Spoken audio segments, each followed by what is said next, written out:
Take your phone. A very good evening to all our viewers tonight on Globespan 24/7 as we broadcast to you here in New York and, of course, from Guyana. We want to thank Noir Singh for making this platform available and, of course, to Devin Bisu, our technical specialist. Tonight, we are very honored. Last week, I mentioned that we'll have a name for this program, and we have come up with a name, Dialogue on Globespan. So from today, we're having, as always, we've been having a dialogue, but today we will start the name on this program as Dialogue on Globespan. Compliment, of course, of Dr. Rose, who came up with that beautiful slogan of Dialogue on Globespan. Today, as we meet on Wednesday, Guyana will be celebrating our 55th independence anniversary celebration. And of course, we want to wish all our Guyanese at home and abroad a very happy Independence Day. We'll get into that later on, but tonight we are very honored to have with us, for the first time, two of our very first people that lived in Guyana. Their ancestors came first, and we followed afterwards. Sadly, as we speak today, they have still been taken for granted. They have been used, in my view, by both major political parties. They were used as pawns sometimes, and in this case, one of our guests, she climbed to the very top of the political spectrum within her party. But other than that, most of the original people, the first people, as we call the Amerindians, they have been neglected. Today, we want to address those issues, and no other person is more qualified, I believe, today in Guyana to help us along that passage than the former Minister of State in the last coalition government, the Honorable Dawn Hastings Williams. Ms. Williams, welcome to the program. Thank you, Mr. Absent, and good evening to your viewers. Good evening to my MP colleague, Schumann, and Dr. Rose. Good evening.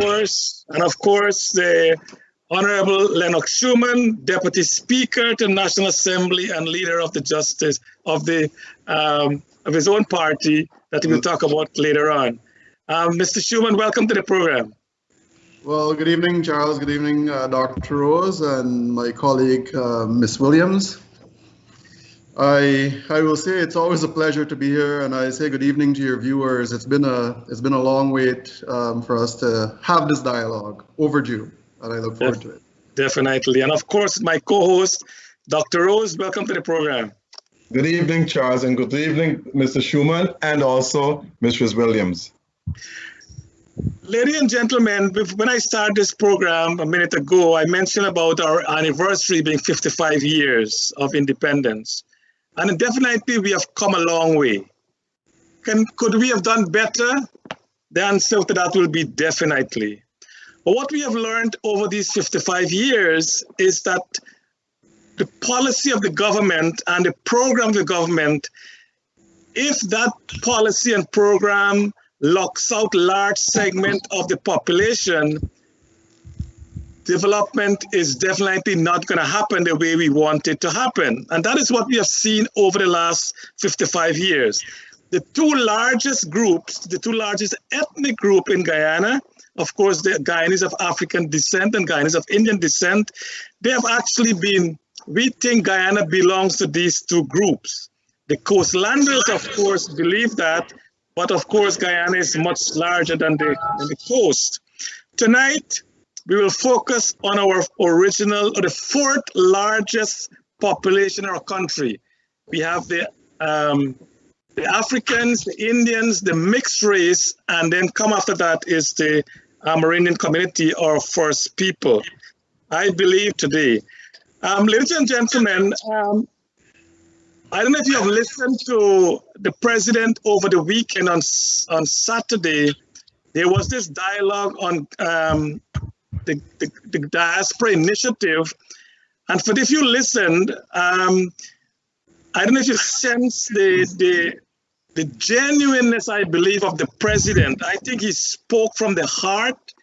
I think he meant what he delivered. But we have seen this many times before and nothing of substance happened.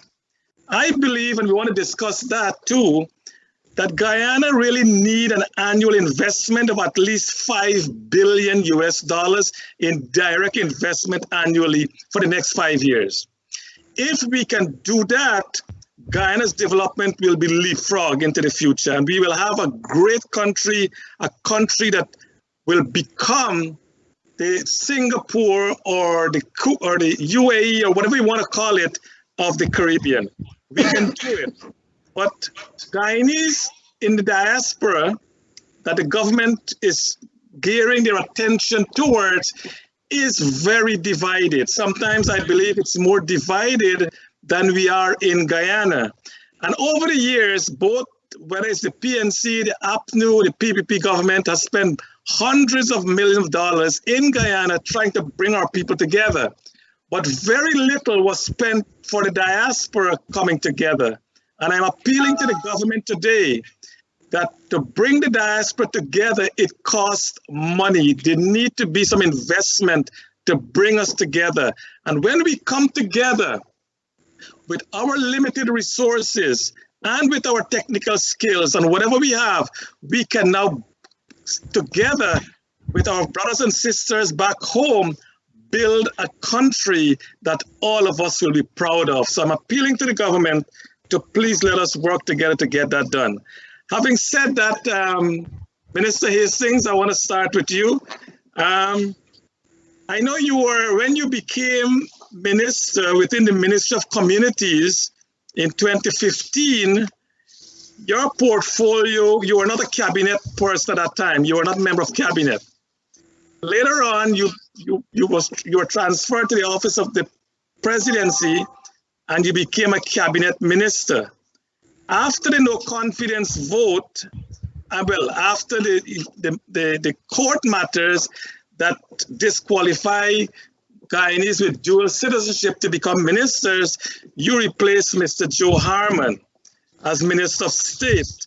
And as I mentioned in our opening dialogue, that ministry was the most powerful ministry under the coalition. How did you transition from minister within the Ministry of Communities to the Minister of State, and how did you feel to be that minister at that time? Thank you for your question, Mr. Arson. Yes, you're correct in all that you said. And like I said earlier, I was granted that opportunity being for some time in cabinet as a member of cabinet under studying the Minister of State.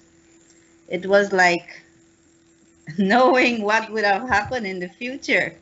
But that is exactly what took place. And so whilst being there as a member of cabinet, I was working along with Mr. Joseph Harmon and helping in many times, assisting, standing for him if he has to go to some function. He would grant me that opportunity to go and represent him in that portfolio.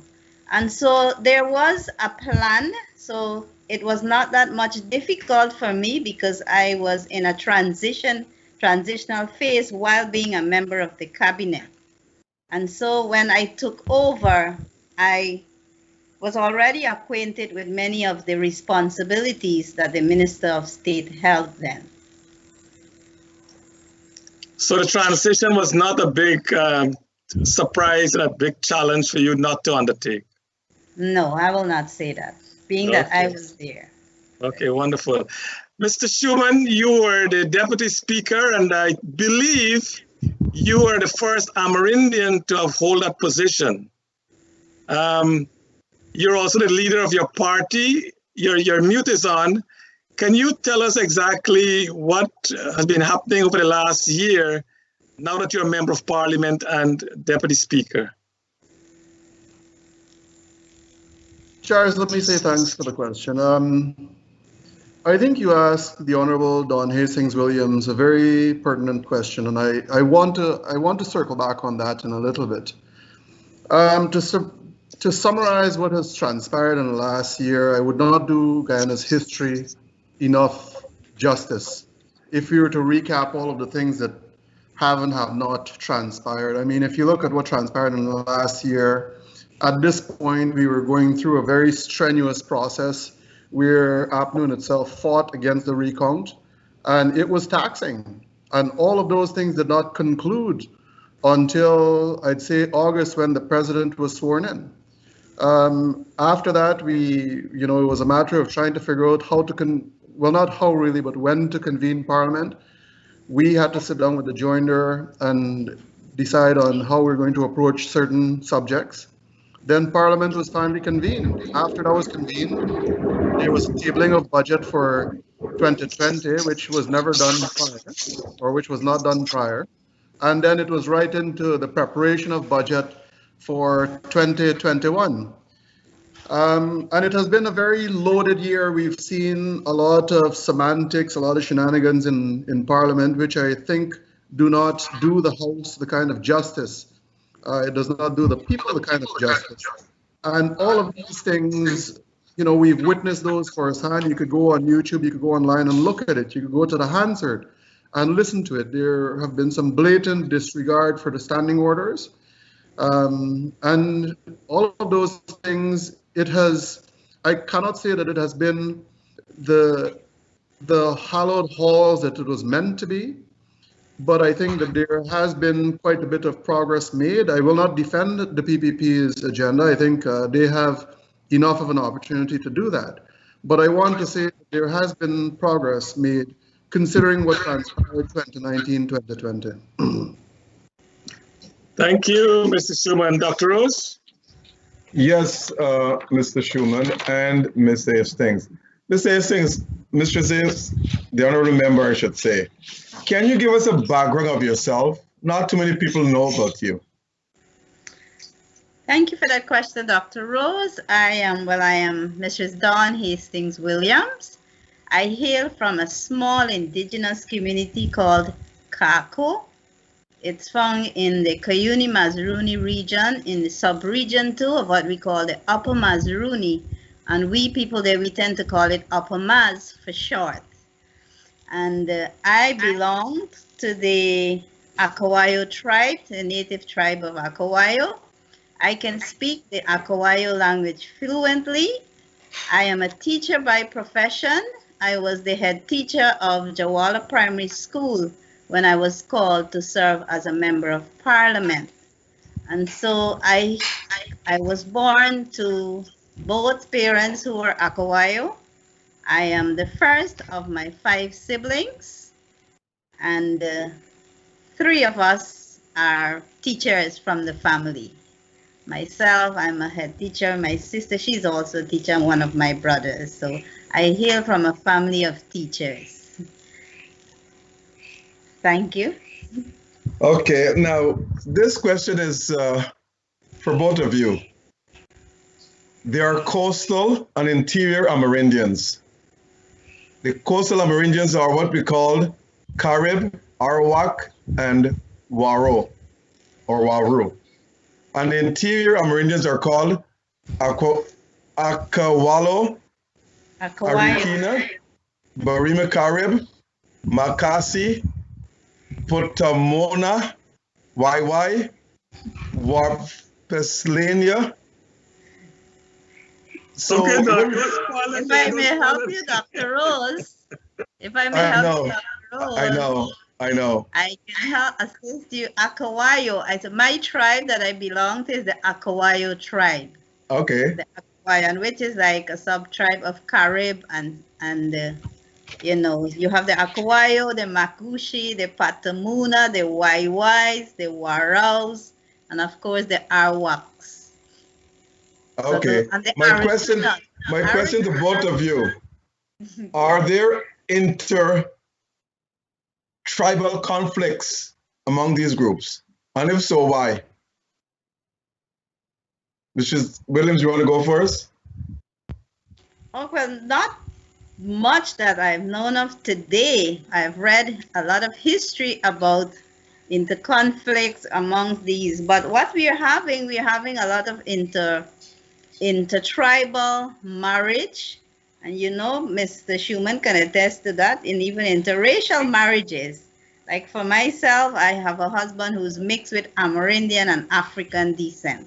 So he is mixed, but he still sees himself as an Amerindian in some way, or indigenous in some way or the other because of the blood. And so hence, because of that, and then when we were in government, we tried to promote social cohesion throughout the coastland and the hinterland. And I think we had some programs in place, you know, where we could have gone to them, had programs in these communities and have discussions with them to find out what they think of social cohesion, what do you think it means from their point of view. And so we were able to, you know, have discussions and dialogues with them to learn to appreciate each other, even though they were different tribes with similar and different cultures. They were seen as indigenous brothers and more so Guyanese. And to accept each Guyanese who make up this beautiful land of ours, that we must be able to appreciate each other because we all belong to Guyana and we all have made significant contributions to the development of our country. So I will say, yes, there may be, but not to that extent, you know, where they can have tribal wars and all of these things. Mr. Schumann, you want to weigh in on that? Doc, let me enjoy the humor that you put me through first. I must acknowledge that. I quite, I found it humorous that you'd mispronounce the First Peoples and what I'd say one of the most important groupings in Guyana historically.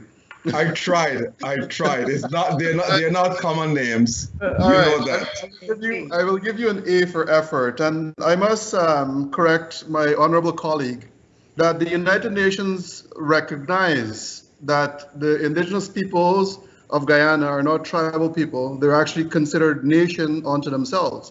So you'd have the Arawak Nation, the Patamona Nation, the Aquia Nation. So I want to ensure that we get that clear on the record. Some years back, the Amerindian Peoples Association led a charge, which was led by then Chief of Chiefs Tony James, to sign a peace treaty. That conference was attended by many representatives of many nations, but you have to remember that the indigenous peoples are not a monolithic society per se. You know, we've got groupings across the coast. We are grouped by communities, then by sub-district, and then by regions. So to find a monolithic structure within which we fit in Guyana becomes really difficult. In 2016 we started off, and we said, look, let's recognize that we no longer are people in conflict. We are no longer nations in conflict. We're no longer fighting with each other.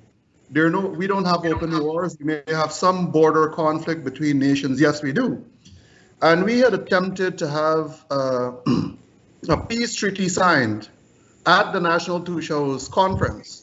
That peace treaty was torn up and thrown in the garbage by the APNU AFC administration, and namely so Mr. Marvin Williams. We attempted the same thing in 2017, and it was completely undermined by the APNU AFC administration once again. And I think one of the things that we had attempted to do through that process is to reaffirm to the world that we are a peaceful people, that we actually associate, we share a lot of commonalities, and we are part of this mosaic that is called Guyana. And by that demonstration, pardon me, we would have also said to the nation that we welcome all of these internation, interracial unions that contributes, what I'd say, to the further development of diversity in Guyana. Now, I have to go back to my honorable colleague's comment about the promotion of social cohesion. Social cohesion does not only come by saying the words. Social cohesion comes from your actions. I remember in 2017 when then Keith Scott, who was a minister within the government at the time, stood up in Parliament and said Indigenous peoples are greedy. How do I promote social cohesion when you're disparaging and demeaning the most marginalized population in the country? You cannot go and preach social cohesion and then literally less than a flick of a switch, you go back and call the most marginalized people greedy. That is not social cohesion. What you're saying to the nation is that you welcome conflict. I care not about the unity of this country. I welcome the conflict that we are going to generate and create against the Indigenous peoples. And that was further displayed by what David Granger attempted to do with the land issue and the bilateral agreement with Norway. Okay, now, if you look at most of the history books in Guyana, almost all of them, and all the books written in Guyana, very little has been written about the Amerindian culture. I know it's difficult to understand the Amerindian culture. And as you call them, the nations of what did you call them again? The nations of? Indigenous nations. Indigenous nations. And the makeup of the Amerindians' lifestyle. Now, it is not the same for Indo and Afro-Guyanese, because most of the books written are about them, us, Afro and Indo-Guyanese. Amerindians are not mentioned just maybe in a paragraph once in a while. Do you think the two of you as leaders and other leading Amerindians in Guyana should spearhead such a project to make sure that Amerindian culture and is being written about in these modern times, so that the history of Guyana can reflect the Amerindians' contribution to the country? Mr. Schumann, you start first. Go ahead. Yes, absolutely. Let me say that the majority of Indigenous history is not housed in Guyana. You'd have to go to the libraries of probably the Netherlands, UK, and even Brazil to be able to consolidate that information. But we've got a couple of fantastic historians. We've got a couple of fantastic historians in Guyana that have actually studied that topic. Dr. Lauren Peer is one of them, and Mr. Andrew Campbell is another. And I think if they were given the opportunity in any institution, they would ensure that the richness of Indigenous identity is captured in the history of Guyana. Now, there is a historical context it's missing continuously, is that Indigenous peoples have never yielded nor surrendered to any form of enslavement or any kind of colonization. We have never subscribed to it. We've never surrendered any of our territory. And when the colonizers came to Guyana, they looked at the Indigenous peoples as savages and heathens for the most part. But yet, if you look at the history of Indigenous peoples in Guyana, we actually experienced civilization, maybe in some cases, way before the so-called civilized people came to our shores. Take, for example, Shell Beach. You're talking about pretty much an environment, social structure, political structure that existed 7,000 years ago. If you go to the Barbies Mongs, you're talking about a civilization that existed there over 3,000 years. And these are civilizations. So when in my view, when the Africans got here and tried to enslave the Indigenous peoples, what they had tried to do at that time is not to document our history. We also have to understand that in many cases, history is written by the willing and the literate. When I say literate, I'm talking about people who could put pen to paper. We also have to remember that Indigenous languages were not Romanized until the 1970s. You've got petroglyphs in the south by the Wapishianas and Makushis that are over 3,000 years old. So how do you come, in the 1970s, Romanize a language, but the language and the history books and all those things don't capture these things? It is because people look at Guyana's history from a slave indentured servitude perspective. They don't look at Guyana's history as an inclusive history where civilizations existed prior. Mr. Hastings, you want to weigh in on that? Why is it that the culture of the Amerindians is not written in most of the textbooks in Guyana? And as a leader of the community, do you think you should spearhead such a project to make sure that the history of the Amerindians are reflected in the country? Well, thank you again, Dr. Rose. Before I answer you, I wish to differ from my colleague, and seeing that my colleague is trying to correct or attempting to correct everything that I bring to the floor, I must say yes.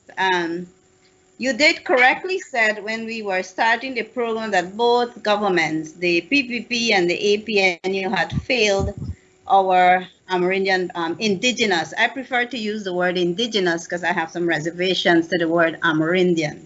So indigenous peoples of this country, and by highlighting where one of our ministers, talk about our indigenous people being greedy. They were also the former president himself attempted to slap a young leader in Aishalton.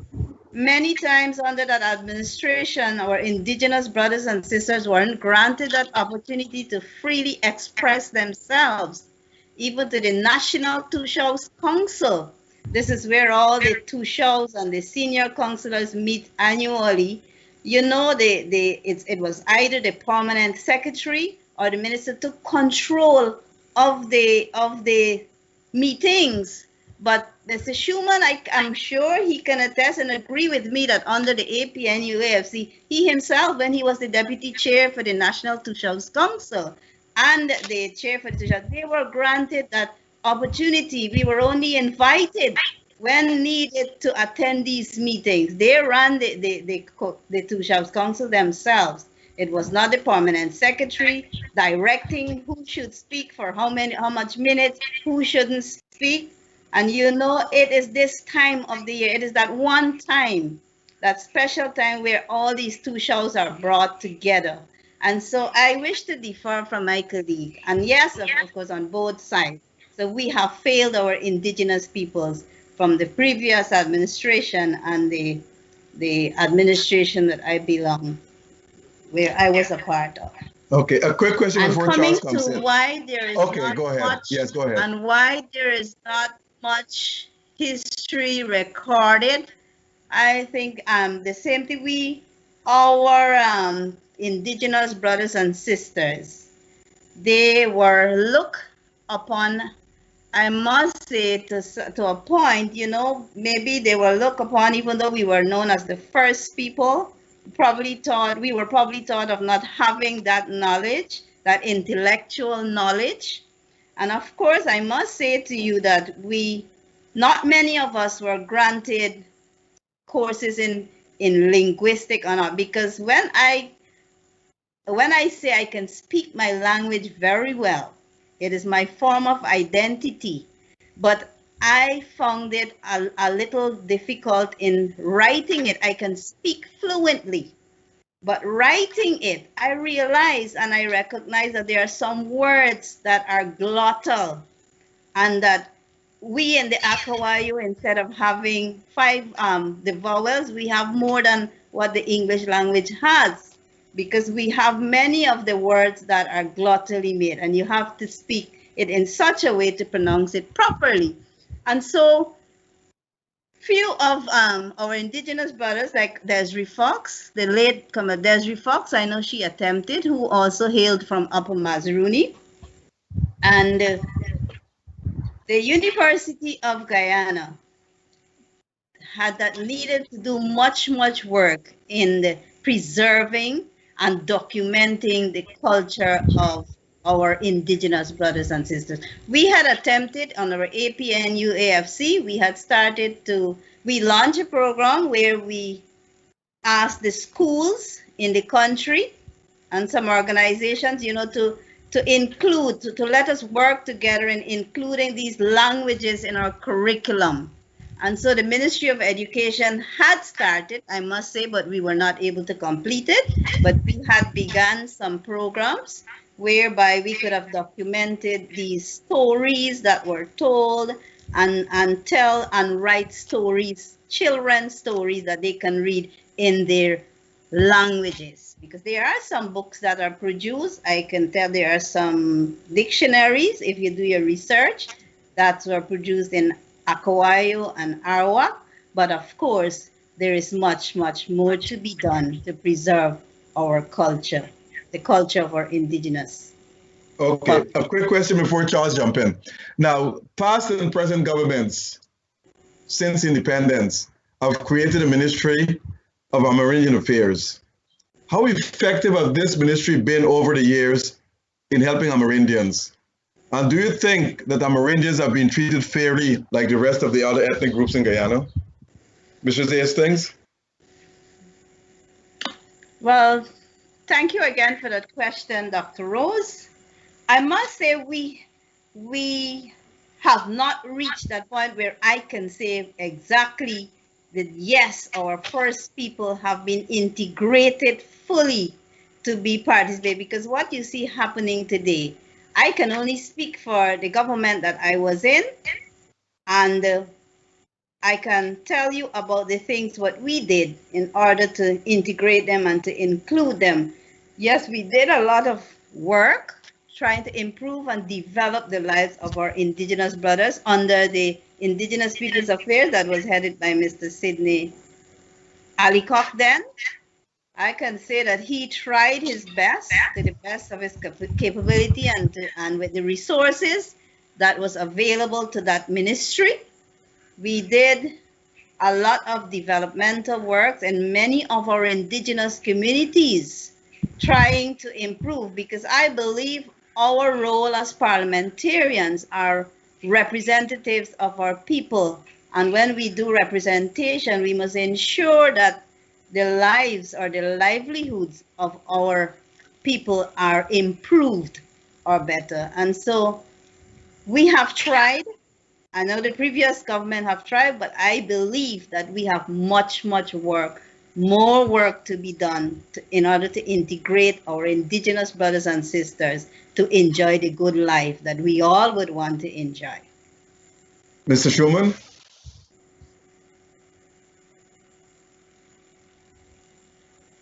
Mr. Schuman, your mic is off. Your mic is off. You're muted. All right, thank you. Just realized that. I think this may be a bit more of a back and forth, as I have to differ in perspective from my colleague on the other side. You know, I was the vice chairman of the National Two Shows Council, and every single time we attempted to do anything at the NTC, it was shot by the APNU AFC. We fought, and I say we fought, to get some degree of semi-autonomous nature or a semblance thereof from the ministry, that we had to extract ourselves from there. So the control that Ms. Hastings is talking about was continuously present through the APNU AFC administration. When we made an agenda for the NTC's conference, it had to go to Sidney Alicox and Marvin Williams' approval. And we could not do anything to, and I don't know if my colleague remembers correctly, where Mr. Ramjatan opted to go to a cricket game instead of coming to listen to the plight of indigenous peoples, that myself and a few of my colleagues walked out and to the tune that we are no minister's side chick to be treated with this kind of disregard. That is the reality under the administration. And I go further. There is something called the Amerindian Land Titling Project that came under the bilateral agreement between the Kingdom of Norway and the government of Guyana. Throughout the entire tenure of the APNU AFC administration, 5 years, however they managed to squeak out the last and a half, they titled 0 communities. In fact, what they did was take away a community, take away the title from a community which is in the Anai subdistrict, Anai region, by gazetting that community as an NDC. When you look at, and I'm happy that Ms. Williams there acknowledged that her administration failed in what they did. What they were engaged in was what I call tokenism, right? I draw your illustration to this, right? This here in itself would have been Miss Hastings' portfolio when she was Minister of State. And this would have been the substance, right? This here would have been Mr. Harmon's portfolio when he was secretary of that very same ministry, right? Basically, it was tokenism. Miss Hastings Williams got in to be Minister of State in a shell ministry. Everything was taken from her office and given to Harmon. Sidney Alcock was also a toothless poodle, given the fourth vice president only for status because effectively he could not have done anything. When we talk about development and all of these other things, development for indigenous peoples is not equal. It means something completely different from what was being attempted to be imposed on indigenous peoples. You take, for example, the issue with our history, and I go back to that. APNO in itself attempted to have indigenous communities write their own history. And the attempt in itself was disingenuous. They didn't give it to these communities to say, man, we want your history. What they did was attempt to have those communities write their history so that it became a tool to use against them, to dispossess them of not only their history, their identity, but their lands. And we fought against that. Only a few communities, only a very few communities would have submitted to that. Okay. Mr. Sugrim? Ms. Hastings and Mr. Schumann, if you don't, we want to have a discussion on the neglect of the Amerindian people, and I don't think we should be here to blame a party. We know what exactly the past is. We don't have to forget the past, but let us go forward in recommending things that need to be done. What I want to address when we come back after the break, Ms. Hastings, and you made a very valid point. Guyanese, most Guyanese in the coastland, they call the original people Amerindians. Some say indigenous. Of course, the common name is the Bokman. Like, we call the Indian people the Kulip man, and then the African, the N word. So these are things that we use commonly, but most likely, I think those terminologies, I don't think they're meant to denigrate the community, but that's a different discussion altogether.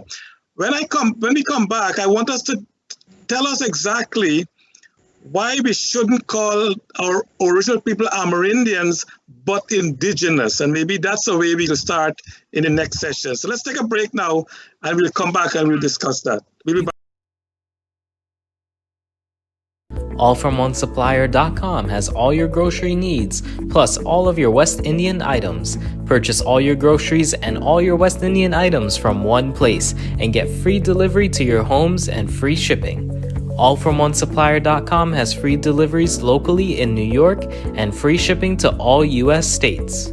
Our shoppers choose the best items packaged nicely and delivered to your home. We have all your grocery needs and all your West Indian items, a one-stop shop. So place all your orders on allfromonesupplier.com or call 718-551-3292. That's online at allfromonesupplier.com or call 718-551-3292. Get all your groceries and all your West Indian items from allfromonesupplier.com with free deliveries and free shipping to all U.S. states. Globespan is pleased to announce Curry Duck Curry Punta Cana 2021. Yep, it's Globespan Curry Duck Curry with an inclusive vacation, 2-in-1 on August 12th to August 16th. Special performances by Terry Godraj, Sexy Marissa, the Tassamen, and the DJs are all going to Punta Cana on August 12th to August 16th. It's fun, games, party, and curry duck curry at VIK All-Inclusive Resort. All you can eat and all you can drink. Globespan has flights from JFK, Newark, Miami, Fort Lauderdale, Orlando, and Houston directly to Punta Cana. It's Globespan Curry Duck Curry and an all-inclusive vacation. It's 2-in-1 on August 12th to August 16th in Punta Cana, Dominican Republic. All-inclusive packages include air, hotel, transfers, all meals and drinks from $9.99 persons. Travelspan Curry Duck Curry is sponsored by allfromonesupplier.com. Dave West Indian. Call Travelspan at 212-243-0865. That's Travelspan at 212-243-0865. Or book on travelspan.com. Folks, the Nest Restaurant is the place to dine for Guyanese and Caribbean dishes. It is the best restaurant in Queens. The staff is courteous, and Dave, the owner, is always there to welcome you. So for a memorable dining experience, visit the Nest Restaurant located at 12717 101 Avenue, South Richmond Hill. Go and make a reservation today, or takeout. Call 718-847-4035. For all your plumbing, heating, and cooling needs, call Zim Mechanical Inc. at 347-456-8885. Zim Mechanical Inc. installs boilers, hot water heaters, and cooling systems. Located at 9732 Waltham Street, Jamaica, Queens, Zim Mechanical Inc. also repairs and troubleshoots your gas, heating, and cooling systems. For quotes on prices and repairs, call 347-456-8885. Welcome back to our program tonight as we have with us the Honorable Former Minister of State, Ms. Dawn Hastings Williams, and of course the Deputy Speaker of National Assembly, Mr. Lennox Schumann. With me, of course, is Dr. Rose. Ladies and gentlemen, some time ago, Mr. Schumann, in one of his programs, said that if you had three persons in the room, you have a Guyanese of African descent, a Guyanese of Indian descent, and a Guyanese of Amerindian descent, more likely than not, you will know who the African Guyanese most likely will vote for. You will know more likely what the Indian Guyanese will vote for, but you will not know who the Guyanese of Amerindian descent will vote for because they're so divided among the political spectrum. When we went to break, Ms. Hastings, you mentioned that you prefer the Amerindians to be referred to as indigenous. Can you tell our audience exactly what is an Amerindian and what is indigenous, and what do we have a problem with the terminology, or what should it be? Okay, thank you again for that program. I did say that I prefer to be called indigenous because indigenous totally differs from the word Amerindian. Amerindian is a short form for American Indians. And so I prefer to see myself on I think my ancestors, they're indigenous and they were the first people, and indigenous has so many different meanings to the word Amerindian. If you look at the UN Declaration and all of these things that you go about, indigenous is original. To me, Amerindian is not original. And that is why I have a reservation in calling. We tried when we were in the government, we had wanted to, not when we were in the government, we had wanted, the previous government, we had wanted to name the act. We did not want it to be named the Amerindian Act. We had wanted to be named the Indigenous Peoples Act of Guyana. We had started some discussions, and I believe that we still have opportunity to ensure that it is given the right name as we go forward. Some works had started, and we had started to look at revising the Amerindian Act of 2006. So all of these things would have been discussed and would have been, put into the revision that we were about to do. So that is my main reason. Because if you look at the meaning of Amerindian in itself, it doesn't describe us as the original and the indigenous peoples of any country. And that is why you would find, in other countries, they call, even though they have their nations, according to my colleague, they prefer to be called indigenous people. Okay, and that's a good point. And Mr. Schumann, in answering the question, what about the Surinamese, the counterpart in Suriname? What are they called? Brazil or Venezuela? What are the original people called in those countries?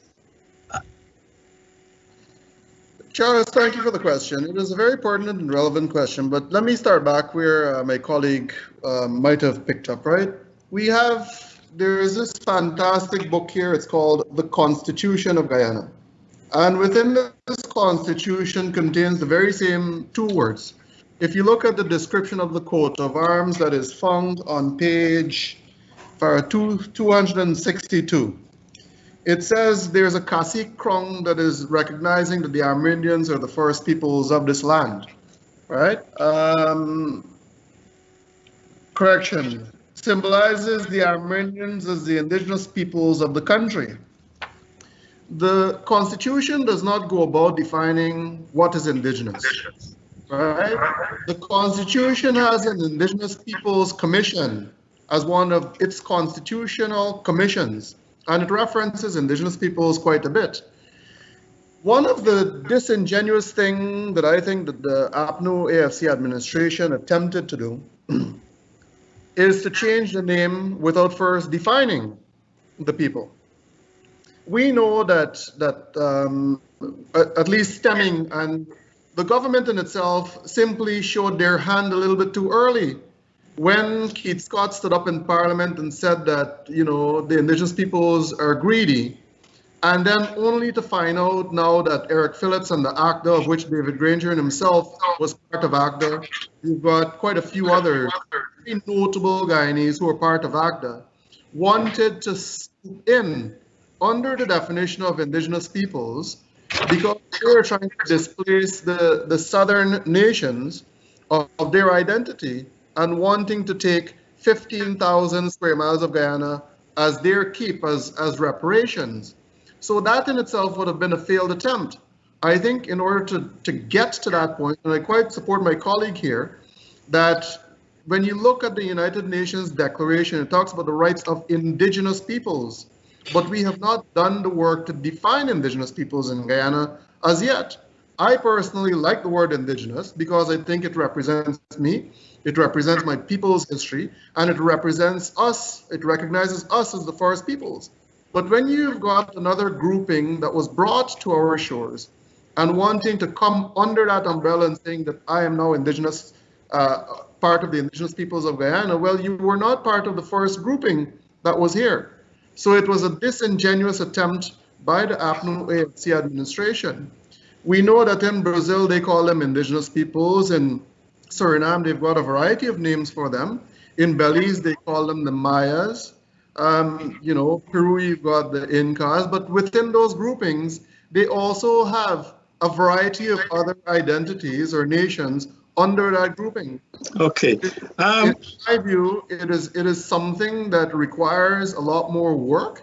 It requires a lot more thought. It requires a lot more consultation. And obviously ensuring that when the definition is there, it represents the true meaning of indigenous, which would be the first peoples of Guyana. Okay, and within each nation of the indigenous people, does each nation speak their own language, or they have many languages within the nation? Or how many nations are there that the original people would have spoken in Guyana? There are 9 separate nations, Charles. And I think in some cases there may be a nomadic tent to the south. And each nation speaks its own language, just as the Arawaks or the Lokonos speak Arawak, right? The Karinas speak Carib, and so on it goes. You have to recognize, though, that what colonization has done for the coastal nations was dispossess them of their identity to a great extent. When my dad was in school, he used to be beaten, or he was beaten, to not speak Arawak in school. And thus, that is how it literally worked its way across most of the coastal communities. Remember, you've got 90% of the population living within that 10% of land mass, and that 10% in itself is part of the country, or the part of the country that has been most affected and influenced by colonization. And that is where, unfortunately, many of the coastal nations, the Waraos, Arawaks, and some Karinas, in this sense, have been dispossessed of their identity through colonization. So are there only 10 languages that is spoken by the indigenous people? I mean, the 10 nations that you mentioned? For me, or? Well, maybe I don't miss things, or you can answer that. Is there only 10 languages, or there within each nation, is there more than one language spoken within that nation? Ms. Hastings, maybe you can. Sorry, Charles. While she's getting caught up here, it is only one language per nation. The Arawaks, okay. It's a nation and it's a language unto itself, just as the Carinas and the Pimong and the Kapon. They have we all have our own language. Okay, and is the language spoken and written? I know Ms. Hastings, you say you can speak your language, but you can't write it. Is that the general consensus among the different nations, that they can speak the language, but it's difficult to write? Is that what is happening? Ms. Hastings? Thanks again for the question, and just want to feedback a little on why I chose the word indigenous, because the word indigenous itself allows the people to define themselves. So it was not like the APNU was trying to define the people indigenous or Amerindian. The word indigenous itself allows the people to define themselves. And yes, my colleague did speak about the 9 nations. They have their specific languages, but what I have known traveling to different indigenous communities when I was a minister, I've learned that there are many similar words. I listened to the Carib speaking, and there were words that we will use in Akawayo that means the same thing.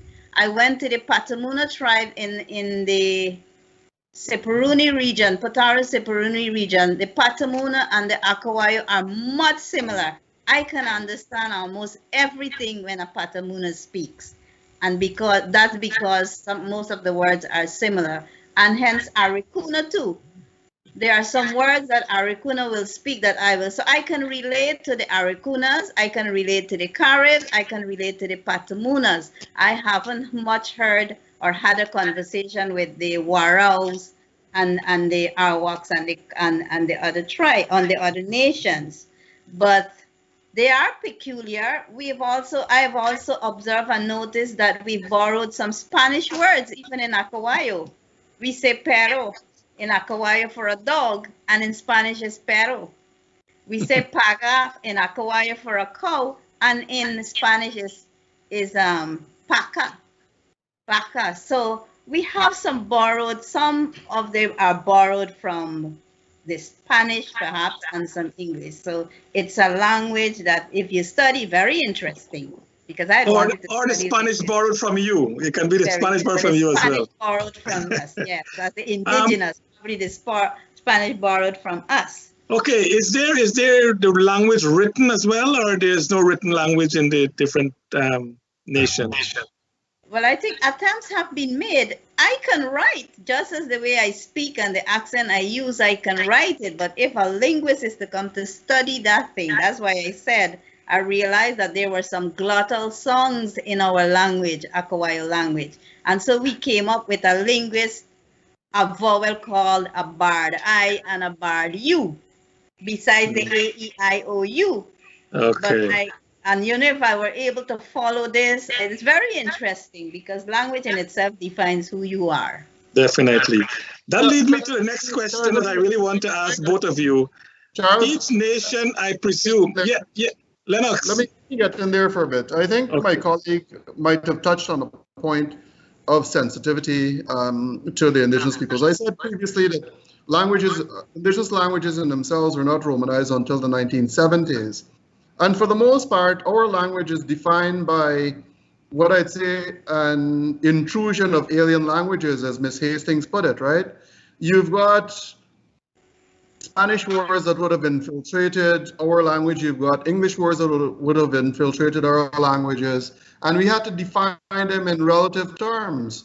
But if you also look at it, the majority of our words, the alphabet, for example, even though Ms. Williams is talking about the barred U and so on and so forth, we are still defining it by what is a common English or Latin alphabet per se, whereby there is the MRU, the Makushi Research Unit, there is also Wapishiana Unit.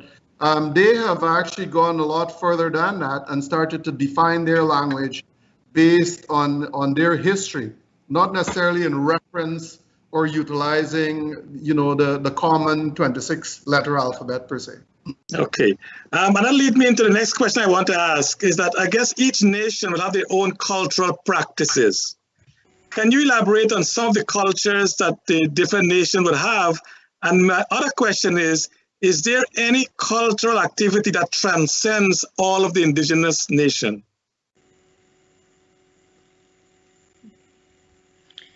Maybe Dr. Rose, maybe I can come in there. The common word in itself, mashramani, if you're to look at the word mashramani, which is an indigenous word, meaning working together and after hard work, celebrating. I think throughout the indigenous nations in Guyana, there is that yearning, there's that call to be united.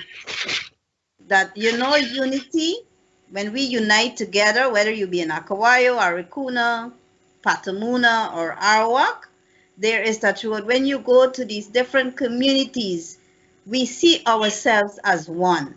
I can tell you, when I was as a minister and visiting an indigenous community, they feel comfortable. They feel much, much more seeing their own kind there and they acquaint themselves to me very quickly. They come and I sit with them. I do what I do as an indigenous woman. Becoming a minister has never, put me to forget my roots, where I came from. Like I told you, I'll speak, I eat the cassava bread, I would sit with them, whatever it is. And so there is this throughout that I would find that they always want to be together, unity. That is one common thing I have found throughout the nations. They work together for the betterment. So when I'm on the coast, like if I come here, many of our young indigenous brothers and sisters, our youth, they find themselves in the city. The few that find themselves, here to further their education. I can share my experience when we were at university and at the Cyril Potter's College of Education. We saw ourselves as one and we encourage each other and say, an indigenous person has never really failed his or her course, and we have to keep that trend going. I've never met that indigenous brother or sister before, but we just tend to unite and come together, see ourselves as one, and support each other to develop ourselves. So that is one common trend that I have found, and I think it's a good culture that should be continued and encouraged by any government that comes into power, not to go in there, to interfere with their internal affairs, because what we have seen happening lately is some politicians went into these communities to pinpoint to the people who they wanted them to vote for their two shows. But I am very proud of my indigenous brothers and sisters who stood against this dictatorial, move where some politicians went in to say, you must pick this. And what we have seen a cadre of young Tushals as a result of this recent elections, the youngest being 19 years old.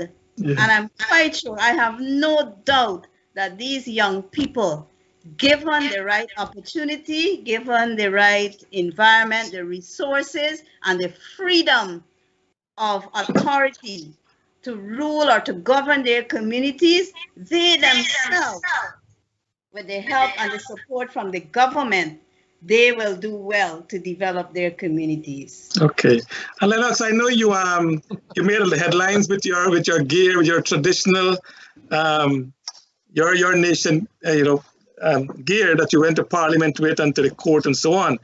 In your going around with the community of the indigenous community, are the cultures different from one community to another?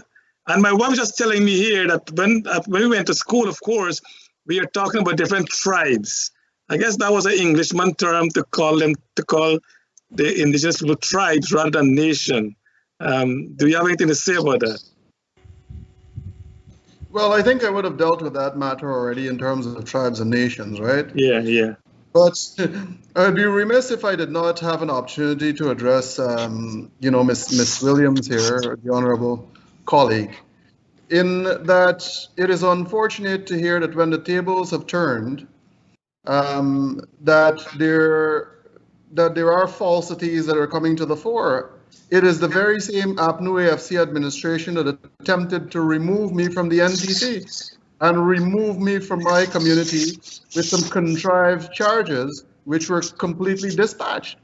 It is also the very same administration that has gone into many communities and tried to persuade many leaders, or I'd say would-be leaders or potential leaders, to go and contest to support their political party. And I find it unfortunate that, when you're sitting out of that office, that you could see the things on the opposite side, but you cannot sit there and look at what you did during your administration. Those are realities. If I were to go to determine what I'd say the solidarity that exists, Charles, I have traveled to a number of countries globally, from Asia all the way, all of the Americas. I wouldn't say deep South America, the Caribbean. And there's one thing that I've always taken comfort in. I've lived up in the Arctic of Canada, and when I go into those communities, just by virtue of knowing the people, understanding the history, understanding the commonality in itself, I was accepted as part of their communities. I'm invited to go and participate in their activities and so on and so forth. The very same thing exists in Guyana. And I find that is one thing that you cannot take away from indigenous peoples. Now, I want to say that those are only for the parts that I have gone to, right? I have not gone to Saudi Arabia, Qatar, Oman, Bhutan, China, India, places like that. But those places, indigenous peoples actually govern themselves. The indigenous peoples of Saudi Arabia are the royals of Saudi Arabia. When you go to Qatar and all those places, it's the same thing. India, indigenous peoples are governing India. China, Mongolia, Mongolia is part of China now. But you go across those places, the only places that indigenous peoples do not govern their own countries are in the post-colonial countries in themselves. New Zealand, Australia, Canada, the US, maybe one or two countries in Central America. You've got some of the Caribbean islands, of course, Haiti being removed from that, Guyana, stuff like that, right? You look at it, it is only in post-colonial nations, and I wouldn't say all of them, only some of them, where indigenous peoples have not been given an opportunity to govern the country. And I think that is something that hopefully one day we don't have to look at it through racist eyes, but in terms of competence and capacity. Well said, Dr. Rose. Yeah, Mr. Schumann, I received several emails there asking me to tell you, can't you leave talk without mentioning APNU and the AFC? Anyway, I have a question here. While in office, President Granger gave buses, bicycles, and boats to the Amerindian community, which was very good to help them, traverse the terrains and so forth. But yet, the Amerindians did not vote en masse for APNU. There are several reports that what the Amerindians wanted was their land, titles to their land. Why is it that both governments have been reluctant to issue land titles to the Amerindian communities? Mr. Hastings? Doc, can I take the first gun at that? Okay. I find you said you've received several messages asking, can I not leave APNU out of the discussion? But yet you lead with APNU's performance, so it becomes really difficult to answer that I lead with APNU performance, which President Granger did. But I'm saying to you, so both governments, both parties have been reluctant to issue land titles to the Amerindian communities. Why? So once again, you've led the discussion on something that maybe a comment would have injected in there. But the point about the land, right? When in 1814, when Guyana was given to the Brits by the Dutch, there's only one thing that is one conditionality on that. That was to ensure that indigenous people's territories at the time were protected and were given to them. And that conversation continued and never materialized up until independence. And if I'm not mistaken, indigenous people's lands and territories was the only conditionality upon us getting independence, which Stephen Campbell, the honorable member, went straight to the Queen and asked for, and that was agreed upon. When Barnum was in office, without ever having to recognize that in itself officially, lands were titled at 2.28 titles per year for their entire 28 years. When the PPP took office, it was 1.67. And when APNU took office, it was -1. So I don't know that I don't know if there is an actual apprehension about issuing land titles, but I would say that it is long overdue. I know that, and once again, I will not defend the PPP, but it is a conversation that I've had with my honorable colleague, Ms. Pauline Sukai, now Minister of Amerindian Affairs. I've had this discussion with the Vice President, the President, and the Attorney General that they are going to restart the land titling process. Pace. So those are the things that I look forward to, and it's unfortunate that we are at this stage from 1814 to now, 216, 217 years, or somewhere around there, 207 years, waiting for this issue to be addressed. Mrs. Williams? Okay, I thank you. I did begin by acknowledging that my government had failed, and I really don't like to be blaming and this back and forthing. It does not help in the development of our people. I prefer to put the blaming game aside and to call on the government who is now in power, whoever is the government, to ensure that the interest and the needs of our indigenous peoples are met. And so when you talk about Mr. Granger giving them buses and boats, which you did mention was good, yes, but why they didn't vote, I defer. If you're going to analyze the last general and regional elections, you will clearly see that the numbers of the votes did increase year by year from 2011, if you're to start looking at it.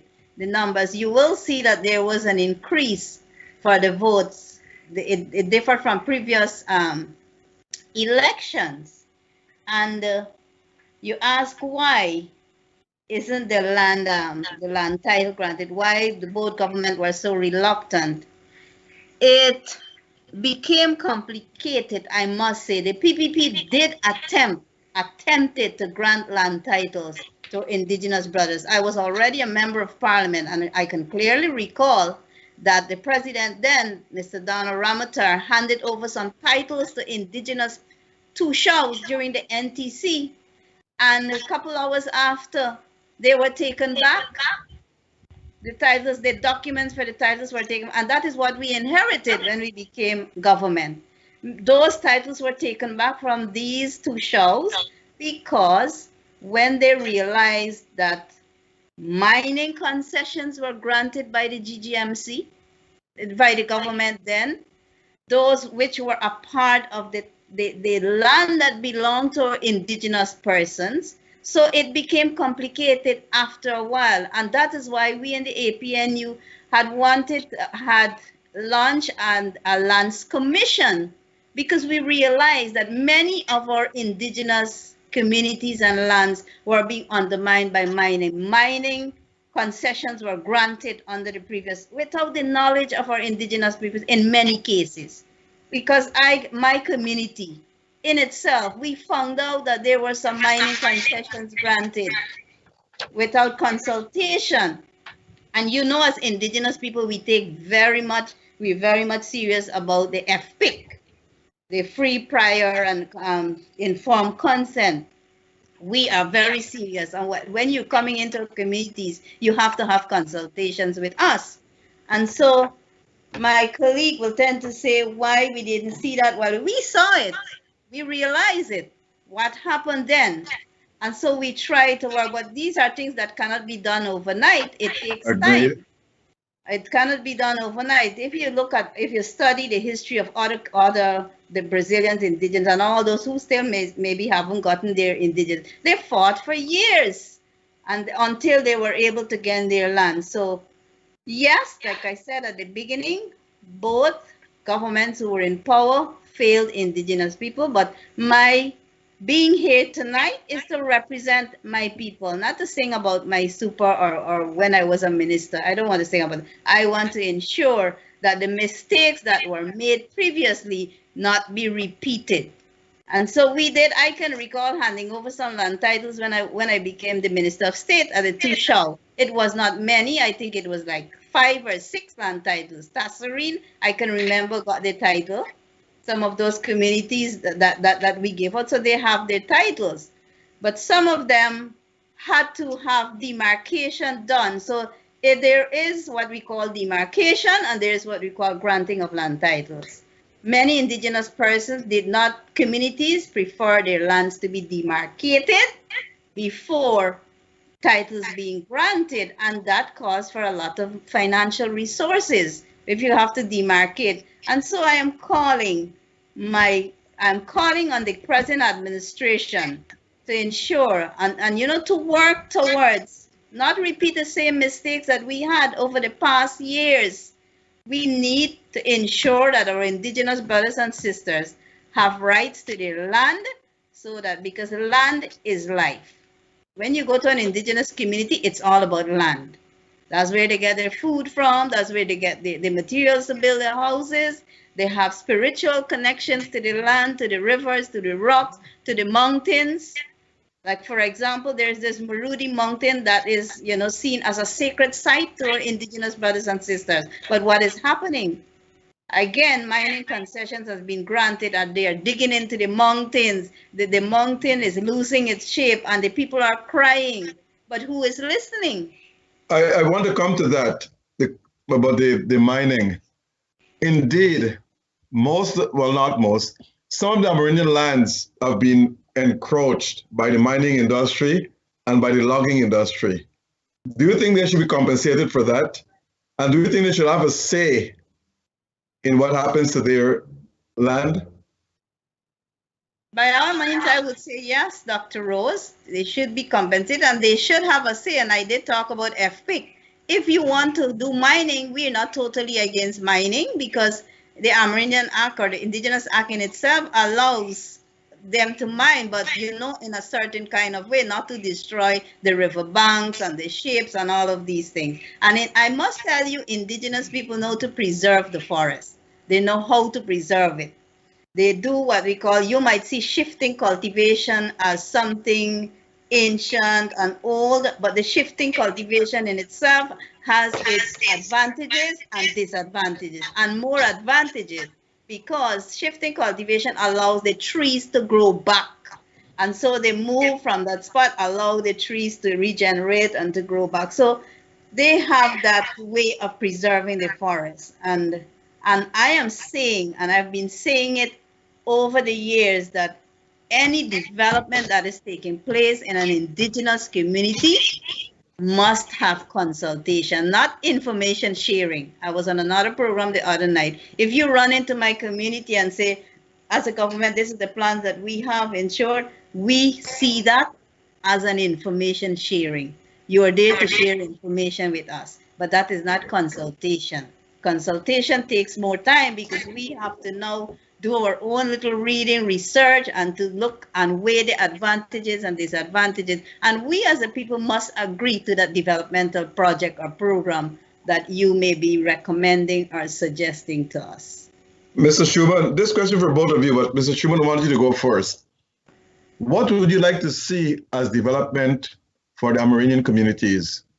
Do you think they should have self-government? Doc, let me go back to my colleague's comments. I find it once again disingenuous and heartbreaking to a certain extent that the honorable member starts off by first saying that I want to talk about the issues and talk about development for indigenous peoples, not blame, but yet refuses to take responsibilities for their time in office and choose to go on this massive defense about the things that they did and did not do so well. I mean, the majority of it is, look, when we were in administration, we did all of these things, but we were not recognized for it. Well, in reality, had you done the right things, you would not be sitting in opposition with me right now. Can we move on to the question? Can we move on to the question, though? Thank you, Dr. Rose. Because I said get on to the question, if you do that, it's not going to help. You cannot disassociate yourself from the responsibility that your government should have taken. But Mr. Schuman, I must say we're not here to pinpoint blame, though. I just want us to move with the question. Everyone has their opinion. Everyone has their opinion. Let the viewers be the judge of that. Let the viewers be the judge of that. We need to call a spade a spade. I understand, but the viewer is going to be the judge of that, though. So my question to you: do you think what would you like to see as development for the Amerindian communities? You've asked me a question as to what indigenous peoples really want and what we see as development. What we can look effectively is the satisfaction of Article 149G of the Constitution to ensure that the people's rights are protected along those lines. There's also the establishment of a Human Rights Commission. There are many infractions in indigenous communities that are actually human rights cases. They're not just the layman's or the regular run of the mill. But the question is, what would you like to see as development for the Amerindian community? And do you think they should have self-government? Yes, you also asked me what I'd like to see in indigenous communities. The United Nations Declaration on the Rights of Indigenous Peoples speaks about indigenous peoples' right to self-determination. That is already operative to a great extent in the Amerindian Act of 2006. Is the law perfect? It is not. We've asked for it to be revised, genuinely revised, not disingenuously revised. You talk about development. What we want is equitable access to the same things as the people on the coast. If you're spending $1 billion on the coast, then equally spend that $1 billion in the community. If you're driving an educational program in Georgetown, that must also touch indigenous communities. Right now, we have the government rolled out this goal initiative, Guyana Online Academy of Learning, where the president had committed to giving 20,000 scholarships. Many indigenous communities cannot access those scholarships. And that failing is not pinned on a single administration, but the most recent administration had the opportunity to be forward-thinking and ensure that those communities had the opportunity also to have access to online learning, and they did not. So those are the things that we want. We want to ensure equitable all of the resources, whether it's intellectual or structural. It is as simple as that. We want to ensure that the Constitution is satisfied. Let me see if I can change the atmosphere here a little. Amerindians are the first inhabitants of Guyana, yet their population is only 11%. It is one of the slowest growing population in the country as we speak. And it is the most marginalized group. What do you think is needed to improve the growth rate of the Amerindian communities and to end that marginalization? Mr. Schuman. Doc, I would say equity. Equity in the distribution of wealth and the distribution of state assets. I think that in itself would speak volumes. Take, for example, the most gold in this country has been extracted from regions 7 and 8. Yet regions 7 and 8 remain the most underdeveloped regions in the country. Yes, it is difficult terrain, but you've extracted all of this resource from those regions. I think when you start to get equitable access, not only to the economics of Guyana, but to the intellectual component, then I think people will have the kind of confidence to say, you know what, I can have a few more kids, or I could do this, or I could do that. There's a lot more latitude for people to grow. There is also upward mobility that has to be dealt with. The economics of it in itself plays a very important part. I think when you start to see, people becoming a lot more economically stable and families becoming a lot more economically viable, you will see a growth in that population. Right now, the majority of families are engaged in farming and traditional activities, which is a very difficult life to undertake in this day and age. If my child has to go to school, they need books, they need transportation, they need clothing, they need a variety of things. Next, they're going to need a computer and money to pay for internet and all these things. We cannot extract that from traditional farming and all these things. So there needs to be a different economic formula. Okay, I think Lennox is frozen. Mr. Hastings, do you think the Amerindians will be ever recognized? And how we expect this to be done? Thanks again for the question, but before I answer you, I wish to put in my point on, I strongly believe that there is a need for a change in attitude and culture towards our indigenous population in this country.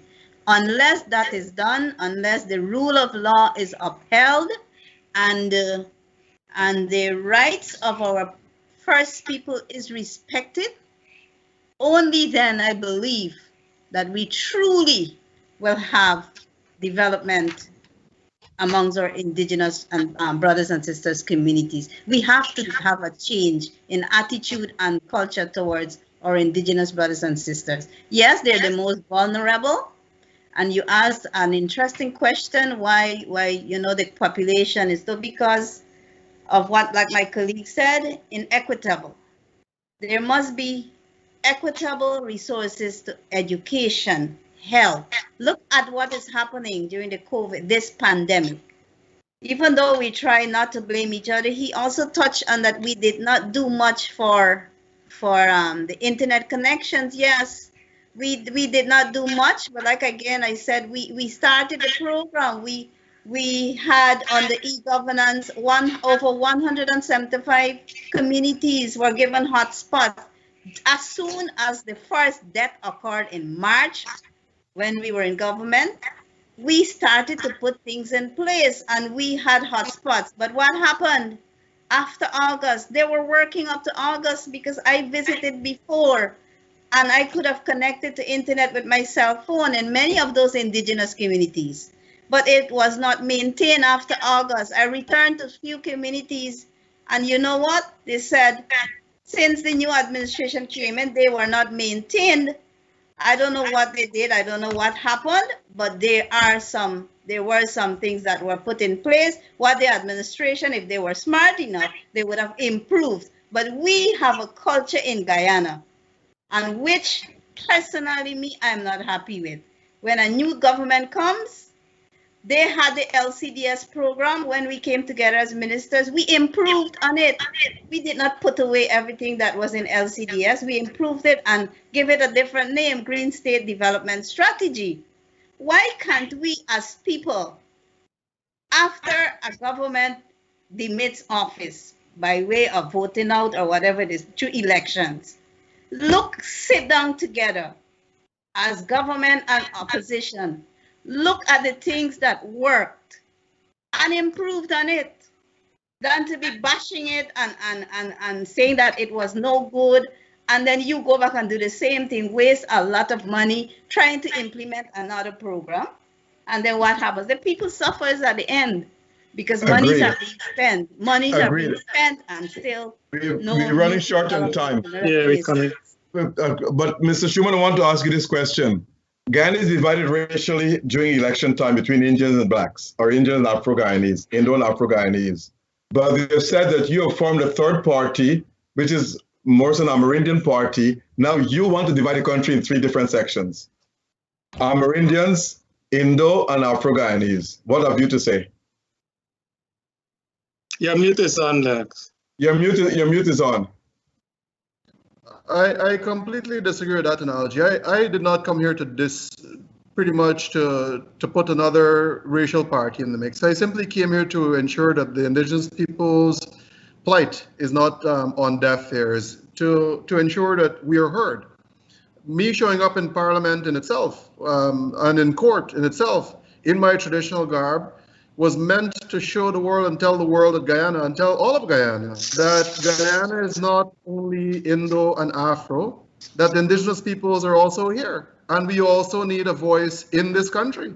And I think that is very important, and we have to find a way. And I think thus far, my colleague that sits on the other side here, Miss Hastings Williams, and all of my parliamentary colleagues, we've demonstrated that. It is now how do we work collectively to ensure that not only indigenous peoples, because indigenous peoples, while we may be the most marginalized, there are also many other people in Guyana who continue to struggle. They struggled previously and continue to struggle. So we have to ensure that no Guyanese is left behind in this new and this new economy, this new oil nation per se.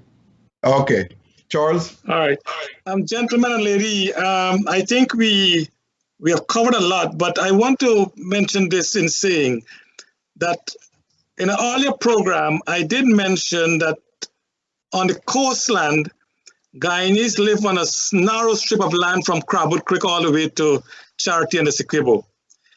And for a government to provide all the services for that community along the coast, it's almost impossible. Compared to Trinidad or to Barbados or to Antigua, wherever, there's small communities, so the infrastructure can be put in place so that you can actually get the benefit for the majority of the population. When we look at the hinterland communities, the indigenous people are very spread out. They're small communities of villages, but generally they're spread out all across the interior. So for government to go and as you're saying, to be equitable, whatever they're spending on the coast to spend in the hinterland is almost impossible. Because if you're going to do that in the hinterland, you're going to do it for a community of 10 family, whereas you can do it on the coast for a community of 100,000 family. So, to talk about equity might be a little difficult situation. But I want to ask you, ladies and gentlemen, some quick question wrapping up tonight. Mr. Schuman, will we ever have a president from the indigenous community? Yes or no? I'm being told that Mr. Ramatar is part indigenous, half and half, that his brothers and siblings look like me. Whether or not that is a reality, I've never met them. So I think that in the future there is an indigenous president. And okay, that's you think it is too. Ms. Hastings, do you think we'll have an indigenous president? I would say indigenous is as Guyanese as anyone else. They're capable and they have the ability to govern. They have demonstrated in governing their communities. And if one can arise to become a candidate for presidency, I don't see any reason why. Okay, so when you think this will happen? Dawn is saying she'll vote for me. In the near future. Give me a time. 10 years. In the near future. 5 years, 10 years? Probably 10 years. Mr. Schuman, what do you think? How many years? I think we're looking at maybe 25 years or so. Wow, that's a wide range. Will there be a real indigenous party, as Dr. Rose just mentioned? Will there be one party of indigenous people? Ms. Hastings? The LJP? Well, I think Mr. Schuman had attempted, because that is exactly what he went about telling our indigenous brothers and sisters. No, let's not put blame. I think they have seen the reality, so I wouldn't want to put myself in a position of creating an indigenous party and going into communities. All right, that's fine. I wouldn't want to go down that route. The answer is no, Charles. The Liberty and Justice Party was never an indigenous party. Just because I was indigenous, it was an inclusive party. That's okay. So there will be right. indigenous party in Guyana. Thanks. Was the coalition supportive of the indigenous community, Mr. Schuman? Yes or no? Yes or no? No. Mr. Hastings? Of course, I am proud to say yes, because being an indigenous myself, I was given that highest portfolio of a Minister of State. I was included in the governance of the entire country. So they did have an interest. The APNU had made an effort. So Ms. Hastings, is the PPP embracing the indigenous community now? Well, it's 9 months now, and that is not what I'm seeing so far. 9 months into governance, or almost a year, sorry, not 9 months. Yeah, 9 months, 9 months. Yeah. Yes, 9 months. I think they're trying to make a step ahead, and I want to encourage them tonight. I want to call on all the ministers to truly speak, talk, whatever they talk, not just talk alone, like what Mr. Schuman said earlier. They must do the walk too. All right, and we are yet to see that. We are yet to see that happening. I haven't seen that happening as yet. All right, Mr. Schuman, is the PPP embracing the indigenous community? I would say yes. At the last budget 2020, APNU voted against $800 million in development fund for indigenous peoples. And I think that the $800 million is showing its worth, so I would say yes. All right. Gentlemen and ladies, in closing, I know this Wednesday is Independence.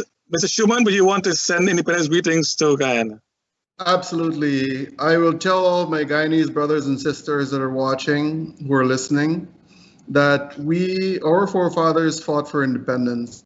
It's important that we do not let that independence go to waste, that we have come this far, and the only way that we could build Guyana is if we do it together. We could, instead of using our hands to fight each other, let us use our hands to build Guyana together. Thank you. Thank you. Thank you. Ms. Hastings? Thank you. I would like to join with my colleague in wishing every Guyanese, locally here and abroad, wherever they are, I want to wish them a happy 55th independence anniversary. And I want to encourage all of us to uphold democracy. Anything besides, when democracy is at risk, you know, it is not going to do good for our country. So I call on every Guyanese, every leader of this country, government and the opposition side, to put the interests of the Guyanese first above personal, you know, priorities. We have a work to do as parliamentarians. We have a work to do as a government, as an opposition. Let us work together for the development of our country. Thank you. And I know Dr. Rose is not Guyanese, but I'll give an opportunity to say happy anniversary to Guyanese. You got it, Norv.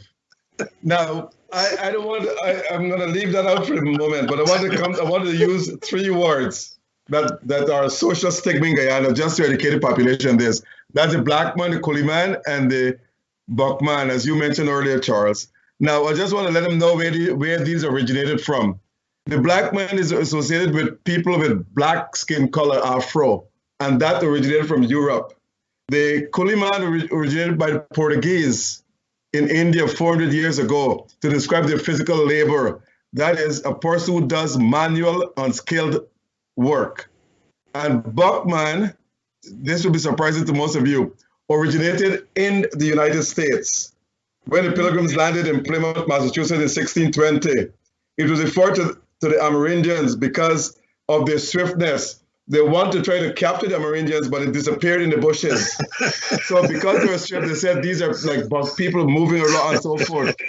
But in the Caribbean is referred to as, in a negative way, as someone who's an inferior race, unintelligent, and not quite civilized. So that's a deviation from the British to Guyana, or perhaps the Caribbean.